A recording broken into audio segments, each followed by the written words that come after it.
सबको मेरा नमस्कार। कैसे हैं आप सब? आज मैं फिर हाजिर हूँ आपके साथ एक नए विषय पर चर्चा करने के लिए। विषय है इंचन रणनीति। इंचन रणनीति के बारे में आज हम जानने का प्रयास करेंगे। किस तरह इसको बनाया गया, किसके द्वारा बनाया गया, कितना वक्त लगा, क्या क्या कार्य किए गए, किन किन कामों को इसमें शामिल किया गया।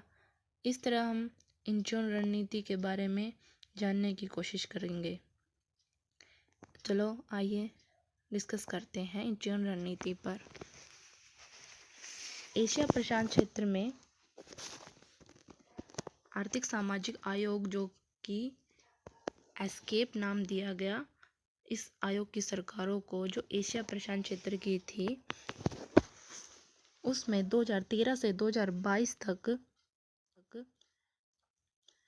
के अवधि के लिए निःशक्त जन जो हैं उन लोगों के लिए एक रणनीति की रूपरेखा को तैयार करने के लिए दिनांक 29 अक्टूबर से 2 नवंबर 2022 तक इंचोन गणराज्य में सरकारें एकत्रित होती हैं।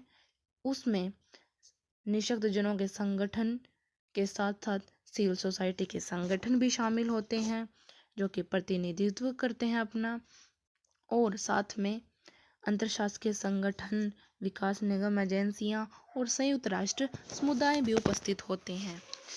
निःशक्त जनों के एशिया प्रशांत दशक 2003 से जो 2022 तक जो रहा है, उसमें उनके कार्यों की अंतिम समीक्षा भी की जाती है और एस्केप द्वारा उच्च स्तरीय अंतरशासकीय बैठक का आयोजन भी किया जाता है। कोरिया गणराज्य की सरकार द्वारा इसकी मेजबानी की गई और बैठक में निःशक्त जनों के दूसरे एशिया प्रशांत दशक 2003 से जो 2022 रहा है, उनके कार्यों को निष्कर्ष कर चिन्हित किया जाता है और एक नए दशक की शुरुआत की जाती है। उच्च स्तरीय अंतरशासकीय बैठक में सरकारों ने निःशक्त जनों के एशिया प्रशांत दशक 2003 से 2012 के मंत्रालय घोषणा पत्र और एशिया प्रशांत क्षेत्र में निःशक्त जनों के लिए जो एक अधिकार को वास्तविक बनाने का जो नारा था, उस नारे के साथ इंचोन रणनीति को अंगीकार किया जाता है। इंचोन रणनीति एशिया प्रशांत क्षेत्र और विश्व को क्षेत्रीय स्तर पर सबकी सहमति के साथ निःशक्तता समावेशी विकास देगा प्रथम खंड प्रदान करने में सफल रहती है।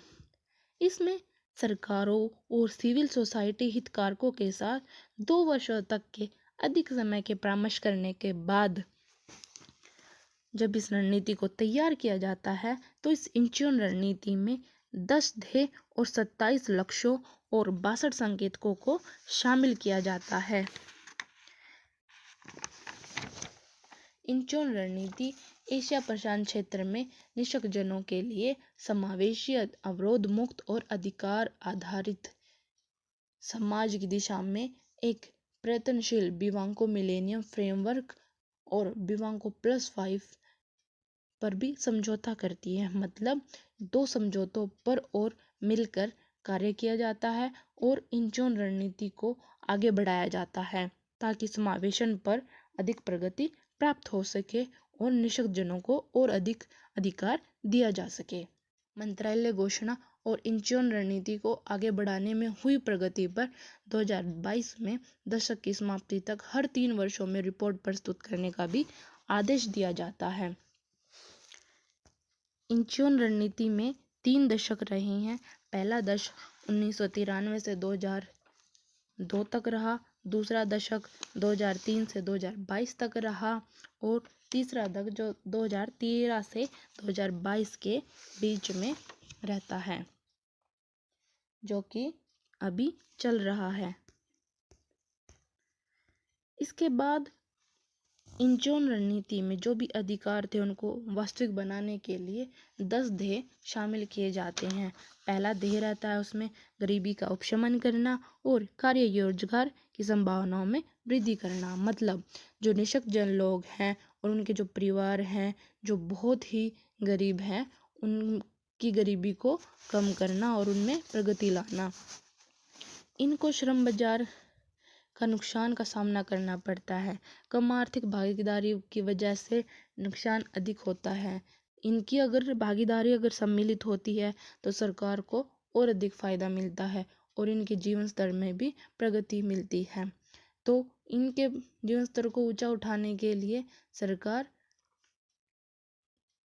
कार्य रोजगारों में इनके लिए जो संभावनाएं अधिक बढ़ सकती हैं उनमें काम करने की कोशिश करती है, ताकि नॉर्मल से ज़्यादा जो गरीब हैं, जो काम करना चाहते हैं या कर सकते हैं, जो समर्थन दे सकते हैं, जिनको संरक्षण प्रदान किया जा सकता है, उनको संरक्षण और समर्थन प्रदान किया जाए, ये सरकार निश्चित करती है। निःशक्त जनों के और उनके परिवारों को गरीबी से ऊपर उठने से जो भी समावेशी विकास और सतत विकास हासिल होगा, उससे इनको और अधिक प्रगति प्राप्त होगी। इसके लिए सरकार ने कुछ लक्ष्य रखे, जिनमें निःशक्त जनों के पहला लक्ष्य था निःशक्त जनों के बीच अत्यधिक गरीबी का उन्मूलन करना। दूसरा लक्ष्य था कार्यशील उम्र वाले निःशक्त जन जो काम कर सकते हैं और काम करना चाहते हैं के लिए रोजगार बढ़ाना। तीसरा था सरकार को जो व्यावसायिक प्रशिक्षण और अन्य रोजगार सहायक कार्यक्रमों में जो भी निःशक्त जन लोग हैं उनको सामान्य लोगों के साथ भागीदारी बढ़ सके और उनका अधिक से अधिक सहयोग प्राप्त हो सके। तो इसके लिए इन लक्ष्यों की प्रगति को जांचने के लिए सरकार ने कुछ संकेतक रखे।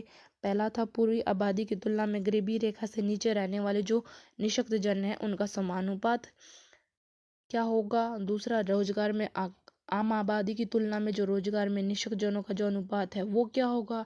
प्रशिक्षित व्यक्तियों की तुलना में व्यावसायिक और रोजगार सहायता कार्यक्रमों में भाग लेने वाले जो निःशक्त जन हैं उनका क्या अनुपात होगा, इसका सरकार के द्वारा प्रयोग किया जाता है। और कुछ प्रमुख संकेतकों के साथ सरकार कुछ अनुपूरक संकेतक भी शामिल करती है। वह राष्ट्रीय गरीबी रेखा से नीचे रहने वाले जो निःशक्त जन है उनका क्या समानुपात है। दूसरा है ध्येय राजनीतिक प्रक्रियाओं को निर्णय लेने में भागीदारी को बनाना। मीन्स जो भी जितने भी राजनीतिक कार्य होते हैं उनमें जो निःशक्त जन है वो अपना वोट देने का अधिकार जो है और जो चुने जाने का अधिकार है उनके योग्य हो सके और उन अधिकारों को वो प्राप्त कर सकें। जो महिलाएं हैं, युवा हैं, वो सभी स्तर पर अपनी भागीदारी सामान्य लोगों के समान अपनी सुनिश्चित कर सकें। जो निःशक्त जनों के अलग अलग समूह होते हैं उनको अधिकार नहीं प्राप्त हो पाते, तो सार्वजनिक निर्णयों को लेने की प्रक्रियाओं में भागीदारी निभाने के लिए समर्थन बनाने के लिए इन लोगों का प्रौद्योगिकी जो सुधार हो सकते हैं उनमें इनको प्रयोग में लाना चाहिए। इस तरह सरकार निर्णय लेती है। तो सुधारों में उच्चतम न्यायालय और जो मंत्रालय और राष्ट्रीय जो शाखाएं होती हैं उनको मिला करके तीनों शाखाओं न्याय की, कार्यकारी, विधायी की जो शाखाएं हैं उनको समान रूप से समर्थनकारी वातावरण का प्रावधान इनको मिल सके, ये सुनिश्चित किया जाता है। तो इसमें लक्ष्य रखे जाते हैं इस ध्येय को प्राप्त करने के लिए। पहला लक्ष्य है निःशक्त जनों को सरकारों के निर्णय लेने वाले निकायों में प्रतिनिधित्व मिले। दूसरा है निःशक्त जनों को राजनीतिक प्रक्रिया में भागीदारी बढ़ाने के लिए समन्वित स्थान प्रदान करना। और इस लक्ष्य को दोनों को प्राप्त करने के लिए सरकार ने प्रमुख संकेतक क्या रखे। संसद अथवा जो राष्ट्रीय विधायी निकाय हैं उनमें निःशक्त जनों द्वारा आधारित सीटों को क्या समानुपात रहता है।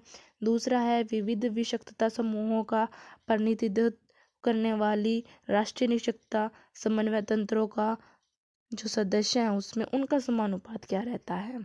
तीसरा है निःशक्त जनों के लैंगिक समानता और महिलाओं की सशक्तता के लिए राष्ट्रीय तंत्र में जो प्रतिनिधित्व होना चाहिए उनका क्या समानुपात है। इसके बाद चौथा है राष्ट्रीय राजधानी में सुगम जो मतदान केंद्र होने चाहिए उनका समानुपात क्या है। इस तरह कुछ अनुपूरक संकेतक भी रखे जाते हैं। पहला है राष्ट्रीय स्तर पर निष्कर्षजनों द्वारा मंत्रिमंडल में पानी के पीने का समानुपात क्या है।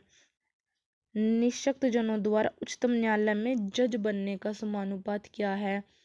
तीसरा है ऐसे विधान में उपलब्धता जिसमें राष्ट्रीय चुनाव प्राधिकरण को ऐसे तरीके से चुनाव प्रक्रिया कराना जिससे जो अपेक्षित है, जो विविध निष्पक्षताओं वाले व्यक्ति हैं वो सुगम्य वातावरण प्रदान कर अपने कार्यों को कर सकें। इसके बाद तीसरा ध्येय देखते हैं। तीसरा ध्येय है भौतिक वातावरण, जन परिवहन, ज्ञान, सूचना तथा संचार की सुलभता में वृद्धि करना। मीन्स जो निःशक्त जन है उनके अधिकारों की पूर्ति करना सरकार की सबसे बड़ी शर्त हो रही है। और इस शर्त को पूरा करने के लिए जो डिज़ाइन तैयार किया गया और जिस डिज़ाइन पर आधारित जो सुलभताएं होनी चाहिए, चाहे वो गांव से संबंधित हो, शहर से संबंधित हो, दूर दराज के क्षेत्रों से संबंधित हो, वो सब चीज़ें इन लोगों की सुरक्षा को बढ़ाती हैं।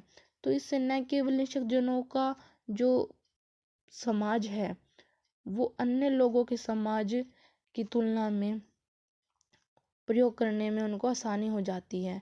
तो निःशक्त जो लोग हैं उनके जीवन में सहायक जो उपकरण हैं और सहायक जो सेवाएं दी जा सकती हैं उनकी सुलभता भी उन्होंने एक पूर्व शर्त मानी कि भाई ये चीज़ भी उनको प्रदान करनी चाहिए। तो जिससे इन लोगों को स्वतंत्रता और गरिमा युक्त जीवन जो है मिल सके और जीवन में उपकरणों और सेवाओं से अनुकूलता आए, ये सरकार के द्वारा सुनिश्चित किया जाता है। तो इस तीसरे ध्येय को प्राप्त करने के लिए सरकार ने कुछ लक्ष्य रखे। पहला था राष्ट्रीय राजधानी में लोगों के लिए भौतिक वातावरण की सुलभता में वृद्धि करना। मीन्स जितने भी जो राष्ट्रीय राजधानी में जितने भी लोग हैं उनको एक समान वातावरण मिले जो सभी के लिए एक्सेसिबल हो। दूसरा था जन परिवहन की जो सुलभता होनी चाहिए उनमें वृद्धि हो अधिक से अधिक। तीसरा था सूचना और संचार की सुलभता और उपयोगिता में वृद्धि करना। चौथा था ऐसे निःशक्त जनों के समानुपात को अदा करना जिन्हें समुचित सहायक साधनों और उत्पादों की जरूरत तो हो लेकिन उनके पास नहीं है, जो वो अधिक से अधिक मिल जाए लोगों को और इससे अधिक से अधिक प्रगति हो सकती है। तो सरकार ने इन लक्ष्यों को जांच करने के लिए फिर कुछ प्रमुख संकेतक रखे। वो क्या थे? सुगम सरकारी भवनों का समानुपात चेक किया सरकार ने। दूसरा था सुगम अंतर्राष्ट्रीय हवाई अड्डों का समानुपात लिया सरकार ने। तीसरा था अंतर्राष्ट्रीय मान्यता प्राप्त सुलभता मानकों की पूर्ति करने वाले जो सुलभ और परियोजना सार्वजनिक दस्तावेज वेबसाइटों का जो अनुपात है वो क्या रहा। चौथा था ऐसे निःशक्त जनों का समानुपात जिन्हें सहायक साधनों और उत्पादों की जो जरूरत होनी चाहिए उनके पास वो है या नहीं, इनका उन्होंने समानुपात चेक किया। पांचवा था सार्वजनिक टेलीविजन समाचार कार्यक्रमों के दैनिक शीर्षकों और उनकी जो इंगित भाषा की जो व्याख्या है उनका समानुपात क्या रहा है वो सरकार ने चेक किया। तो इसके लिए सरकार ने ये सब सुनिश्चितता तय करके इन सब कार्यों को करने का और प्रगति को आगे बढ़ाने का निश्चय लिया। इसके बाद सरकार ने क्या किया आगे हम देखते हैं। सरकार ने चौथा ध्येय लिया। चौथे ध्येय में सरकार ने सामाजिक संरक्षण को मजबूत बनाने की सुनिश्चितता की कि भाई जो भी लोगों को समाज में सुविधाएं मिलनी चाहिए, जो सामान्य लोगों के बराबरी दे सके, ऐसे संरक्षण देने की उन्होंने प्राप्ति की। तो इसमें एशिया जो प्रशांत क्षेत्र के जो विकासशील देश हैं वो ज़्यादातर सामाजिक संरक्षण का दायरा जो प्रदान करते हैं वो लगभग रोजगारपरक जो लोग हैं उन तक ही उपलब्ध होने में रह जाता है। ये लोग तो कुछ प्राप्त कर ही नहीं पाते। तो सामाजिक बीमा कार्यक्रमों को तक ही सीमित रखने के लिए उन्होंने नहीं इसको बनाया था, तो वो निःशक्त जनों तक भी इसको प्राप्त करवाना चाहते थे, ताकि जिससे जो विशेषकर जो निःशक्त जन है उनको छूट मिल जाए और इस जो वो रह जाते हैं इस कार्य को प्राप्त करने में इस विशेष अधिकार को, वो पीछे ना छूटे। तो इसके लिए सरकार ने निःशक्त जनों को अन्य लोगों के समान सामाजिक संरक्षण मिलना चाहिए, ये सुनिश्चित किया। उन्हें जो स्वास्थ्य सुविधाएं हैं और जो व्यक्तिगत सहायता जो है और जो परामर्श सेवाएं जो दी जा सकती हैं और आय से संबंधित जितनी भी सुविधाएं हैं वो सामाजिक संरक्षण के साथ मिलनी चाहिए, सरकार ने सुनिश्चित किया। तो इस चौथे ध्येय को सरकार ने सुनिश्चित करने के लिए कुछ लक्ष्य रखे। उसमें पहला लक्ष्य था निःशक्त जनों के लिए पुनर्वास सहित सभी व्यवसाय कर्म सेवाओं की सुलभता बढ़ाना। दूसरा था सामाजिक संरक्षण कार्यक्रमों में निःशक्त जनों की कवरेज बढ़ाना। चौथा था निःशक्त जनों के लिए व्यक्तिगत सहायता परामर्श सेवाओं और कार्यक्रमों को बढ़ाना। तो इसके बाद सरकार ने कुछ अनुपूरक संकेतक रखे कि भाई आराम करने की जो सुविधा है वो उसके सहित देख रेख सेवाएं जो हैं वो सरकारी सहायता प्राप्त कार्यक्रमों की संख्या में कितनी है वो देखी गई। दूसरा, राष्ट्रीय समुदाय आधारित पुनर्वास कार्यक्रमों की उपलब्धता क्या है ये देखा गया। तीसरा है निःशक्त व्यक्तियों के लिए स्वास्थ्य बीमा की उपलब्धता क्या है ये देखा गया। चौथा है सहायता और समर्थन सेवाओं के लिए अमूर्त जरूरतों में कमी हो सकती है या नहीं, क्या क्या कमी हुई है इसको इसमें रखा गया। इसके बाद हम देखते हैं पांचवा ध्येय क्या रहा। पांचवा ध्येय था निःशक्त बच्चों के लिए प्रारंभिक सहायता और शिक्षा का विस्तार करना। तो यह क्या है इसको समझते हैं। देखें, बच्चों के विकास में ज़्यादातर क्या होता है, जो निःशक्त जनों से संबंधित जो मामले हैं उनको नज़रअंदाज कर दिया जाता रहा है। तो नज़रअंदाज करने से ज़्यादातर जो गरीब लोग हैं वो पीछे रह जाते हैं इन लोगों से। तो एशिया और प्रशांत क्षेत्र में जो समान संख्या में जो निःशक्त बच्चे हैं उनको प्रारंभिक सहायता मिले और शिक्षा कार्यक्रम जो उपलब्ध नहीं हो पाते हैं वो मिले, इसके लिए सरकार ने अधिक से अधिक कार्य करने की सोची। तो शीघ्र हस्तक्षेप में जो सेवाएं जो मिलनी चाहिए थी उसमें प्रेरणा और पोषण जो दिया जा सकता है और देख रेख जो दी जा सकती है वो शामिल किए गए।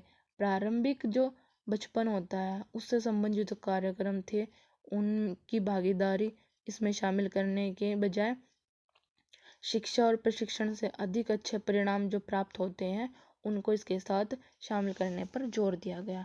तो शुरू से ही प्रयास शुरू होने से विकास परिणामों में हमें अधिक महत्वपूर्ण सुधार प्राप्त होने की आशा रहती है। तो इससे शुरुआती सहायता के साथ ही सरकारों को प्राथमिक और माध्यमिक शिक्षा के लिए कार्य करना होगा ये सोचा। तो उन्होंने क्या किया, प्रारंभिक और माध्यमिक शिक्षा पर जोर दिया जिससे उनको एक गुणवत्तापूर्वक शिक्षा प्राप्त होगी, इस पर उन्होंने काम करना शुरू किया। तो इसमें परिवारों को जो एक सहभागिता देनी चाहिए उसके रूप में उनको सहभागिता देने के लिए उनको ज़्यादा से ज़्यादा उन्होंने उजागर किया ताकि उनका ज़्यादा से ज़्यादा प्रभाव प्राप्त हो सके। ऐसा उन्होंने कार्य करने के बारे में सोचा। तो इसके लिए इस ध्येय को प्राप्त करने के लिए उन्होंने पांचवें लक्ष्य में ध्येय के अंतर्गत लक्ष्य क्या रखे, उनमें पहला लक्ष्य था निःशक्त बच्चों के लिए जन्म से ही जो भी स्कूल पूर्व आयु तक के प्रारंभिक जांच और माध्यमिक जांच और सहायता के उपायों में वृद्धि क्या हो सकती है उस वृद्धि को करना। दूसरा था निःशक्त बच्चों और सशक्त बच्चों की प्राथमिक माध्यमिक शिक्षा के लिए पंजीयन के अनुपात के बीच अंतर का जो अंतर होता है उसको आधा करना। मतलब जो हम 100% प्राप्त करना चाहते हैं कम से कम उसको हम आधा ही प्राप्त कर ले, इसको उन्होंने लक्ष्य में रखा। तो इसके लिए इसकी जांच के लिए उन्होंने क्या किया, जो संकेतक रखे, पहला संकेतक क्या रखा उन्होंने, जो निःशक्त बच्चों की जो संख्या होती है उसमें प्रारंभिक बचपन सहायता जो प्राप्त कर रहे हैं वो कितने हैं निःशक्त बच्चों की। दूसरा, प्रारंभिक शिक्षा के लिए पंजीयन का उनका अनुपात क्या है वो देखा। तीसरा उन्होंने निःशक्त बच्चों की माध्यमिक शिक्षा के लिए उनके पंजीकरण का अनुपात क्या है ये देखा। कुछ अनुपूरक जो संकेतक रखे वो हैं, पहला प्रसव पूर्व और जन्म पूर्व जो देख रेख दी जा सकती है उन सुविधाओं का समानुपात क्या है सामान्य बच्चों की तुलना में निःशक्त बच्चों का। जो निःशक्त बच्चों से संबंधित जो भी उनको सूचनाएं मिलनी चाहिए या उनको सेवाएं जो प्रदान करनी चाहिए या फिर उनको जो अधिकारों का संरक्षण मिलना चाहिए और उनका समानुपात क्या है। दूसरा है ऐसे बच्चा का समानुपात क्या है जो बहरे हैं, जो साइन लैंग्वेज जो इंगित भाषा को ग्रहण करते हैं उनका क्या अनुपात है। तीसरा है जो दृष्टिबाधित विद्यार्थी हैं उनका समानुपात क्या है, जिनके पास शैक्षिक सामग्रियाँ सहज सुलभ फॉर्मेट में प्राप्त होती नहीं है वो प्राप्त हो रही है या नहीं। चौथा है भौतिक निःशक्तता, विकासात्मक निःशक्तता, नेत्रहीन, बधिर, आत्मविमोही और ऐसी अन्य निःशक्तताओं वाले विद्यार्थियों का समानुपात क्या है, जिनके पास सहायक साधन, अनुकूल पाठ्यक्रम, समुचित सामग्री, शिक्षण सामग्री जो है वो उनका अनुपात क्या है ये उन्होंने चेक किया। इसके बाद उन्होंने छठा दे रखा लैंगिक समानता और महिलाओं का सशक्तिकरण सुनिश्चित करना। तो महिलाओं के सशक्तिकरण के लिए और लड़कियों के सशक्तिकरण के लिए पुरुषों के समान उन्होंने अधिकार देने के लिए कुछ कार्यों को सुनिश्चित किया। होता क्या है कि जो निःशक्त बालिकाएं और जो महिलाएं उनको अनेक प्रकार के भेदभाव को, गलत व्यवहारों को सहन करना पड़ता है, जिससे जो देख रेख करने वाले जो लोग हैं, जो निःशक्त जन जिन पर निर्भर रहते हैं, उनकी बहुत सारी कमियों को उनको सहन करना पड़ता है, जिससे उन्हें कठिनाइयाँ उठानी पड़ती हैं। देख रेख करने वाले जो करता है वो अकेले वक्त का, जिस वक्त में निःशक्त जन अलग अकेले रहते हैं अपने परिवार वालों से, जब किसी काम पर चले जाते हैं उनके परिवार वाले, तो वहाँ पे वो शोषण महसूस करते हैं, क्योंकि वो उनके साथ जोर जबरदस्ती करते हैं, दुर्व्यवहार करते हैं, जिसके कारण HIV संक्रमण, गर्भधारण, मातृत्व और शिशु मृत्यु जैसी असुरक्षितता को भी उनको सामना करना पड़ता है। मतलब उनको इतनी सारी कठिनाइयाँ सहन करनी पड़ती हैं, जिससे उनको अपना जीवन बेकार लगता है। तो निःशक्त महिलाएं जो बालिकाएं हैं अधिकतर मुख्य धारा के लैंगिक समानता कार्यक्रमों में दूर ही रहती हैं, दिखती ही नहीं हैं, जिससे बहुत परेशानी होती है इस लक्ष्य को प्राप्त करने के लिए। तो यौन और जनन संबंधी जितनी भी स्वास्थ्य सुविधाएं हैं और सामान्य सुविधा, स्वास्थ्य सुविधा जो है कभी कभी सही भाषा में फॉर्मेट में नहीं मिल पाती, तो उनको मिले ये भी उन्होंने सुनिश्चित किया। तो वास्तव में इस दशक का वादा तभी पूरा होना सरकार ने माना अपने आप में कि जो निःशक्त महिलाएं और बालिकाएं हैं वो मुख्य धारा में जब तक शामिल नहीं होगी एक सक्रिय भागीदारी के साथ, तब तक उनका ये कार्य नहीं सुनिश्चित हो सकता। उन्होंने ये अपने अंदर ठाना, जब हम इस चीज़ को प्राप्त कर लेंगे तब उन्हें ये लगेगा कि हाँ हमने वास्तव में एक प्रगति प्राप्त की है। ये उन्होंने छठा दे रखा। इस ध्येय को प्राप्त करने के लिए उन्होंने क्या लक्ष्य रखे। पहला लक्ष्य था जो निःशक्त बालिकाओं और महिलाओं को समान रूप से मुख्य धारा के विकास के जो अवसर हैं वो अच्छी तरह उन्हें उपलब्ध हो रहे हैं नहीं हो रहे, एक तो ये उन्होंने देखा। दूसरा उन्होंने देखा निःशक्त महिलाओं का सरकारी निकायों में प्रतिनिधित्व क्या है, वो उनको होना चाहिए। तीसरा उन्होंने रखा कि निःशक्त बालिका और महिलाओं को सशक्त महिलाओं और बालिकाओं के समान यौन जनन संबंधी सुविधाएं और सेवाएं मिले, ये उन्होंने तीसरा लक्ष्य रखा। चौथा लक्ष्य रखा निःशक्त बालिका और महिलाओं को सभी प्रकार की हिंसा और दुर्व्यवहार से संरक्षण दिलाने के उपायों में वृद्धि करना। इन लक्ष्यों को प्राप्त करने के लिए उन्होंने प्रमुख संकेतक रखे। पहला संकेतक था ऐसे देशों की संख्या जो लैंगिक समानता और महिलाओं सशक्तिकरण पर अपनी राष्ट्रीय कार्य योजनाओं में निःशक्त महिलाओं और बालिकाओं की भागीदारी को बढ़ावा देने में सम्मिलित होते या नहीं होते, ये देखा। दूसरा, निःशक्त महिलाओं द्वारा संसद समकक्ष जो राष्ट्रीय विधायिकाएं हैं उसमें उनकी सीटों का अनुपात क्या है। तीसरा, निःशक्त महिलाएं और बालिकाएं जो हैं वो यौन हिंसा जो सहन करती हैं, शोषण को जो उन्मूलन करने के जो उद्देश्य हैं उनके, सरकार द्वारा, सरकारी एजेंसियों द्वारा जो कार्यक्रम उन्होंने शुरू किए हैं उनकी संख्या क्या है। चौथा है, किसी भी प्रकार की हिंसा दुर्व्यवहार के जो शिकार है महिलाएं बालिकाएं, उनको पुनर्वास में जो सहायता दी जाती है, जो देख रेख है, जो सहायता है, वो उनमें सरकार को एजेंसी द्वारा शुरू किए गए कार्यक्रमों की संख्या क्या है उनमें जो सरकार द्वारा प्रोग्राम चलाए जाते हैं। ये सरकार ने छठे ध्येय में रखा। तो सातवां ध्येय देखते हैं अब। सातवां ध्येय था निःशक्तता समावेशी और आपदा जोखिम समस्याओं का उपशमन करना और प्रबंधन सुनिश्चित करना। आइए देखें ये क्या है। एशिया प्रशांत क्षेत्र एक ऐसा क्षेत्र है जिसमें जलवायु परिवर्तन हमेशा चलता रहता है, जिससे अधिक से अधिक जो आपदाएं हैं उनका प्रभाव पड़ता रहता है। जलवायु परिवर्तन का विपरीत प्रभाव इन पर पड़ता है, जिससे निःशक्त जन जो है ना वो संवेदनशील समूह के होने के कारण वो अधिक आपदाओं को सहन करने पड़ते हैं। उनके लिए जो नीतियाँ, योजनाएं, कार्यक्रम जो बनाए जाते हैं उनमें उनको शामिल नहीं किया जाता, जिससे उनको मौत या फिर चोट या फिर जो अतिरिक्त नुकसान हो जाता है उनको अधिक सहना पड़ता है।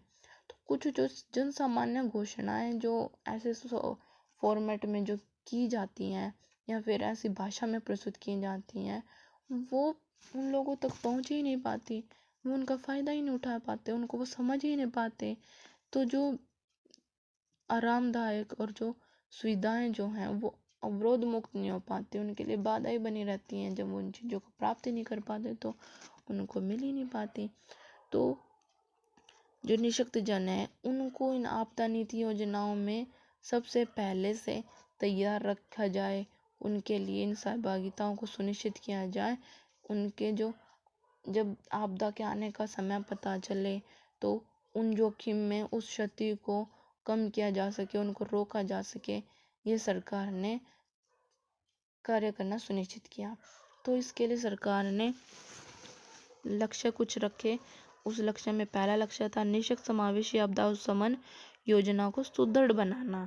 दूसरा था आपदाओं के समय कार्रवाई करने में निःशक्त लोगों को जो समय और सहायता जो दी जानी चाहिए वो उचित समय में और उचित सहायता हो, इस कार्य को उन्होंने सुनिश्चित किया। इसके लिए उन्होंने कुछ प्रमुख संकेतक रखे। इन प्रमुख संकेतों के द्वारा उन्होंने प्रगति जांची कि भाई पहला प्रमुख संकेतक था निःशक्तता आपदा शमन योजनाओं की उपलब्धता क्या है। दूसरा है सभी सेवा जो कर्मी है उनकी निःशक्तता समावेशी प्रशिक्षण की उपलब्धता क्या है। तीसरा था सुलभ आपातकालीन औषधियाँ और आपदा रहित स्थलों का समानुपात क्या है। इसके बाद कुछ अनुपूरक संकेतक हैं। जो आपदाओं में मारे जाते हैं, जो लोग गंभीर रूप से घायल हो जाते हैं, उन लोगों का संख्या क्या रहती है, ये पहला अनुपूरक संकेतक था। दूसरा था ऐसी जो मनोसामाजिक सहायता स्वास्थ्य सेवाएं हैं जो उपलब्ध हो सकती हैं, जो कराई जाती हैं जो निःशक्त जनों की सहायता करने के लिए, वो क्या है। तीसरी, सहायता साधन और प्रौद्योगिकी उपलब्धता को निःशक्त लोगों के लिए आपदाओं के समय प्रयुक्त जो की जाती हैं वो क्या है। ये सब चीज़ें सातवें ध्येय में सरकार ने रखी। इसके बाद आठवां ध्येय रखा गया निःशक्त आंकड़ों की विश्वसनीयता और तुलनात्मकता में सुधार करना। जो भी निःशक्त लोगों से संबंधित जो भी आंकड़े जो भी प्राप्त किए जाते हैं, जो कोशिश की जाती है, उनमें हमेशा फेरबदल रखा जाता है, उनको अच्छी तरह प्राप्त नहीं किया जाता, जिससे सब आंकड़े खराब प्राप्त हो रहते हैं, उनको किसी तरह की विश्वसनीयता नहीं प्राप्त हो पाती। तो जो निःशक्त लोग हैं हमेशा से अनदेखा और अनसुना और हर चीज़ में अनसुना करने की प्रवृत्ति रखी जाती है उन लोगों के प्रति। तो सरकार ने क्या किया, जो अभी देखें तो हम जो हाल ही के वर्षों में जब गणना की गई तो निःशक्त जनों के आंकड़ों का जब देखा गया तो एशिया प्रशांत क्षेत्र में निःशक्त और निःशक्त जन लोगों की परिभाषा जब पूछी गई तो लोगों को वो ही नहीं पता था। उनमें ही इतनी भिन्नताएं पाई गई कि जिसका अंदाजा तक नहीं था। तो एशिया प्रशांत क्षेत्र को जो निःशक्त व्यक्ति हैं उनकी आबादी और उनकी सामाजिक स्थिति के संबंध में अधिक से अधिक उचित आंकड़ों की जरूरत थी प्राप्त करने की, कि भाई ये अच्छी तरह से प्राप्त हो जिससे हम अधिक अच्छे कार्य प्राप्त कर सकें, अच्छी प्रगति कर सकें। तो सरकार ने ये 8वां ध्येय रखा। तो इस ध्येय में सरकार ने कुछ लक्ष्य रखे इस ध्येय को प्राप्त करने के लिए। पहला लक्ष्य था निःशक्त जनों के लिए उचित जो फॉर्मेट होता है उसमें विश्वसनीय और अंतर्राष्ट्रीय स्तर पर तुलनात्मक आंकड़ों को तैयार करना। दूसरा था जो इंचोन रणनीति है उसमें ध्येय और लक्ष्यों की प्राप्ति की दिशा में प्रगति को जांचने के लिए दशक के बीच बीच में आंकड़ों की प्रगति जांच प्राप्त करना। फिर कुछ प्रमुख संकेतक रखे गए। पहला था निःशक्त महिलाओं और बालिकाओं के स्वास्थ्य यौन जनन संबंधी पृथक डाटा की उपलब्धता प्राप्त करना। दूसरा था आयु, लिंग, जाति, सामाजिक आर्थिक स्थिति द्वारा क्रियाशीलता, निःशक्तता, स्वास्थ्य के अंतर्राष्ट्रीय वर्गीकरण पर आधारित निःशक्तता प्रबलता प्राप्त करना। तीसरा था एशिया प्रशांत क्षेत्र में ऐसी सरकारों की संख्या जिन्होंने इन ध्येयों और लक्ष्य को हासिल करने की दिशा में प्रगति को जो जांचना है उसके लिए आधारभूत आंकड़े 2017 तक स्थापित कर लिए जाएं। ये सरकार ने 8वें ध्येय के अंतर्गत रखा। 9वां ध्येय था निःशक्त जनों के लिए अधिकार पर सम्मेलन के भी पुष्टि और क्रियान्वयन में तेजी लाना, जिससे कन्वेंशन के साथ राष्ट्रीय विधान की सामंजस्यता को स्थापित करना। कन्वेंशन क्या होता है? कन्वेंशन जो डिसेबल्स लोग हैं उनके लिए एक अंतर्राष्ट्रीय कानूनी साधन होता है जिससे उनके अधिकारों की गरिमा जो होती है, उनको संरक्षण जो होते हैं, जो पूर्ति होनी चाहिए, वो व्यापक दृष्टिकोण प्रदान करती हैं ये एजेंसियां। तो जो दया की भावना जो रखी जाती है वो सोचते हैं कि इनके प्रति दया की भावना रखने के बजाय इन लोगों को असलियत में अधिकार मिले, ये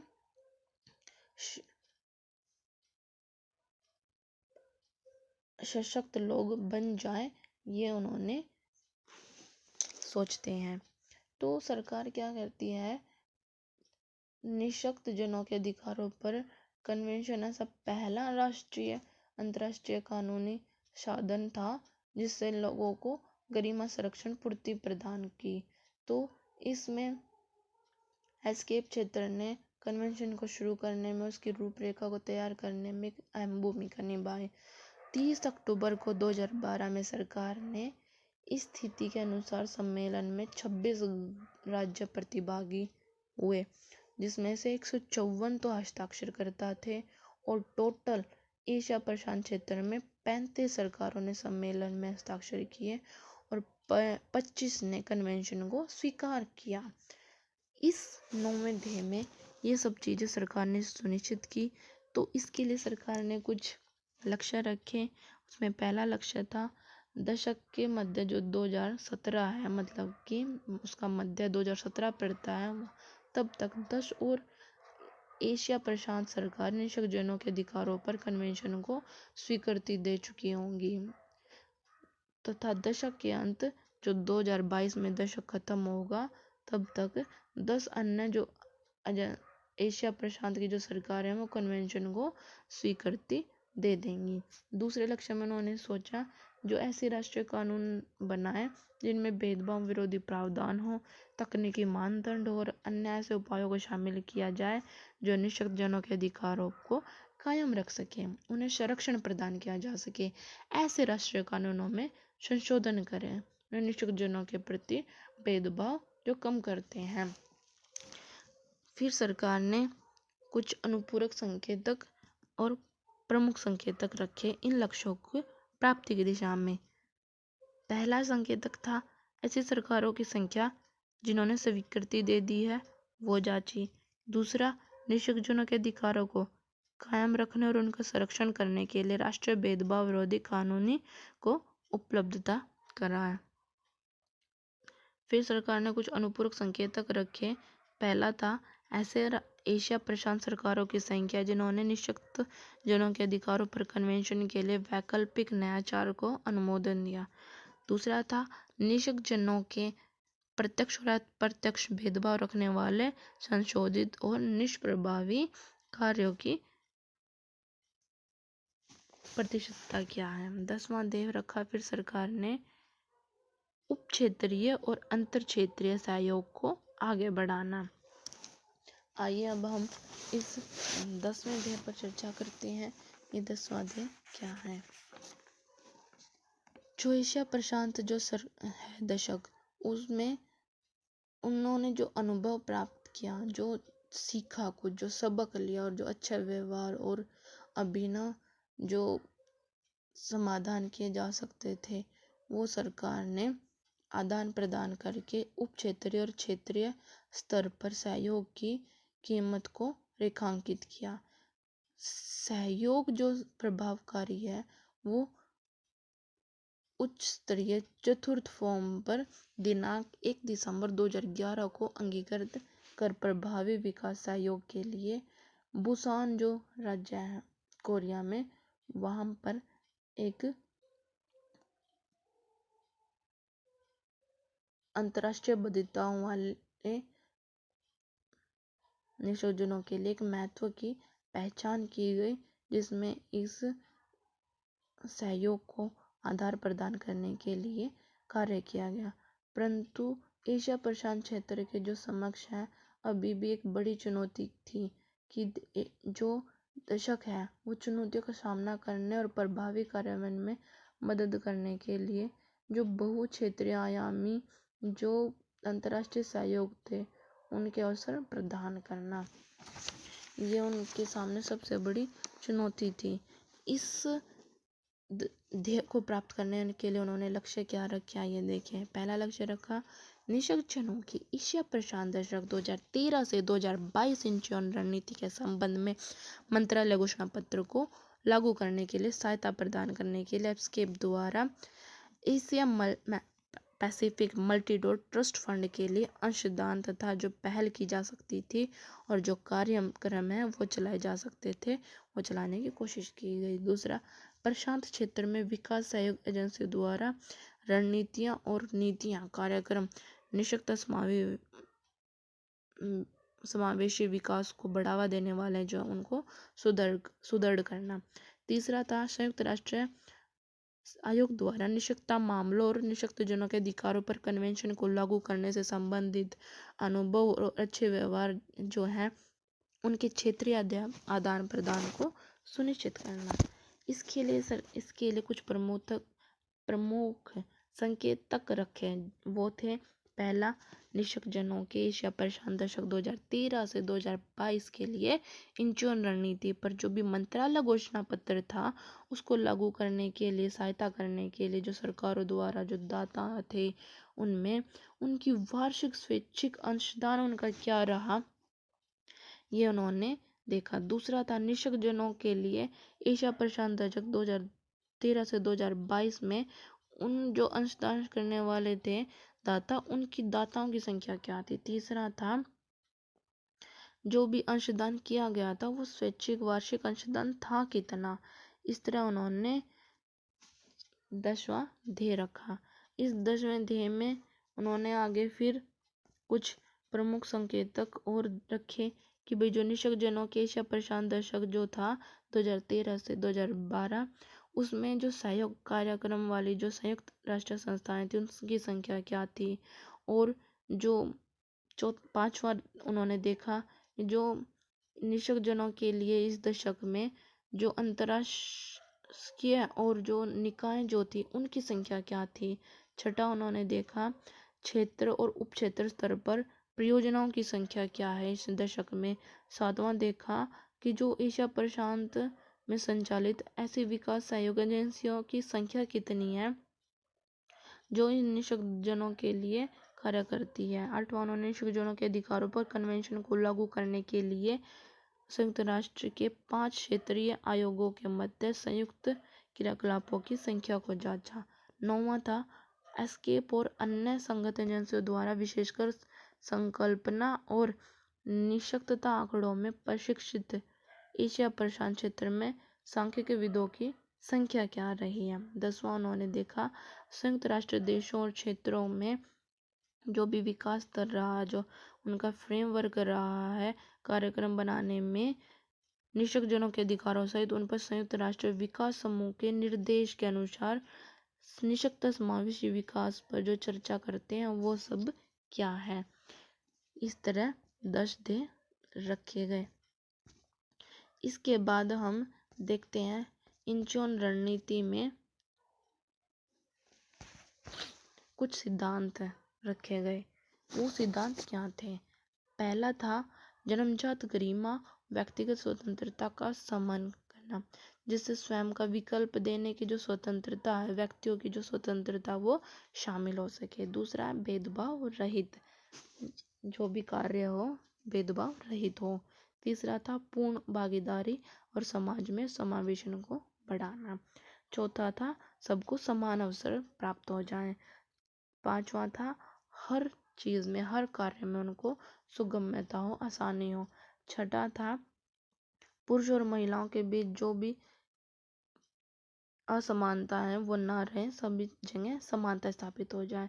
7वां था निःशक्त बच्चों की विकासशील क्षमताओं का सम्मान और उनकी पहचान को बनाए रखने के लिए निःशक्त बच्चों के अधिकारों का सम्मान करना। 8वां था मानव विविधता और मानवता के भाग के रूप में भिन्नता का सम्मान और व्यक्तियों की स्वीकार्यता।